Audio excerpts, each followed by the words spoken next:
በዚህ ቪዲዮ እንግዲህ ስለ ዘሀበሻ ቅሌት ለእናንተ ለጓደኞቼ ለማጋራት ነው ይዤ የመጣሁት። ዘሀበሻ በነገራችን ላይ ሄኖክ አለማየሁ የሚሰራው ስራ ጠረቅ ብላችሁ ብታዩት ከየትኛውም እዚህ ሀገር ላይ አጭበርባሪ፣ ሌባ ከሚባሉ ሰዎች በነገራችን ላይ ማነው ቁጥር አንድ ነው። ቁጥር አንድ ምን መሰላችሁ?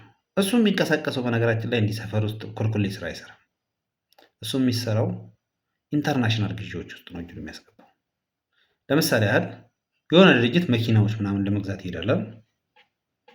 ለምሳሌ ያህል 100 መኪናዎች ግዢ ሊፈጸም ይችላል። ወይ ደግሞ የሆነ ትልቅ ካምፓኒ ግብአት የሚሆኑ ነገሮችን ግዢ ሊፈጸም ይችላል። መዳበሪያ ሊሆን ይችላል ግዢ የሚፈጸመው ማለት ነው። በዛ ጊዜ እንግዲህ እነኛ ድርጅቶች ምንድነው የሚያደርጉት? ኢንተርናሽናል ጨረታዎችን ያወጣሉ እና ያንን ጨረታ የሚያሸንፉ ድርጅቶች እንግዲህ ይወዳደሩና አንዱ ከነኛ መካከል በተለያየ መንገድ ኢቫሉዌሽን ውስጥ ያልፍና እንዲያሸንፍ ይደረጋል ማለት ነው። ጉዳዩ ከዚህ በኋላ ነው እነ ዘሀበሻ ሄኖክ የሚገቡበት ማለት ነው። ልክ መጀመሪያ ውል ከገቡ በኋላ መጀመሪያ ያሳዩትን እንደ ሳምፕል ብለው ያቀረቡትን ነገር ወደ ግዢ ሂደቱ አያስገቡትም። ሌላ ነገር ይገዙ ያመጡና ተቀበሉን ይላሉ። በዛ ሰዓት ኢትዮጵያ ውስጥ ያሉ ኤጀንቶች እንደነ ሄኖክ አይነቶቹ እዚህ ያሉትን ትልልቅ አመራሮች ሎቢ ማድረግ የማሳመን ምናምን አይነት ስራ ውስጥ ይገባሉ ማለት ነው። አንዳንድ አመራሮች ይህን ነገር አይቀበሉም። በምንም ተአምር የሀገሬን ጥቅም አሳልፌ አልሰጥም የሚሉና በአቋማቸው ይሰጡና ኮንትራቱ ምንድነው የሚያደርጉ ሪቮክ ያደርጋሉ ማለት ነው።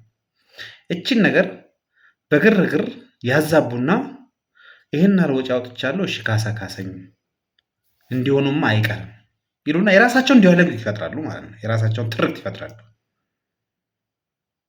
ከዛ በቃ ነገር ሁሉ አሉን ሲል በገንዘብ በምንም ተሞክሮ አሉን ሲል ወደ ምን ይዘውት ይሄዳሉ? ወደ ፍርድ ቤት ጉዳዩን ይዘውት ይሄዳሉ።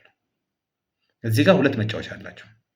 አንደኛው ጠበቃዎቹ ኬዙን የሆነ ነገር ጥሎ በመምጣት እንዲሸነፉ ማድረግና ያንን ድርጅት እንዲካስ ማድረግ ነው።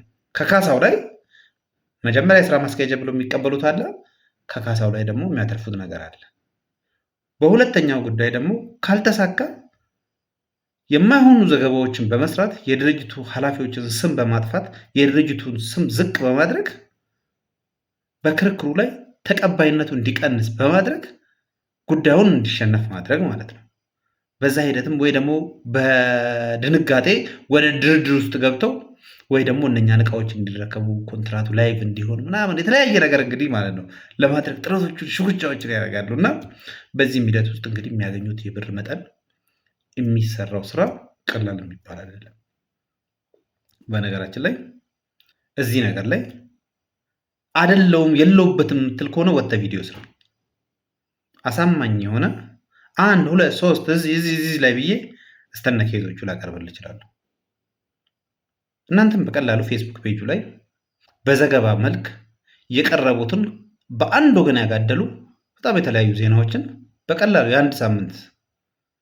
በአንድ ሳምንት ውስጥ ያቀረቡትን ዜናዎች በቀላሉ በተመረምሩ ልታገኙት የምትችሉት ጉዳይ ነው እና እነኚህ አጭበርባሪዎች፣ ሌቦች በነገራችን ላይ በቃችሁ ሊባሉ ይገባል።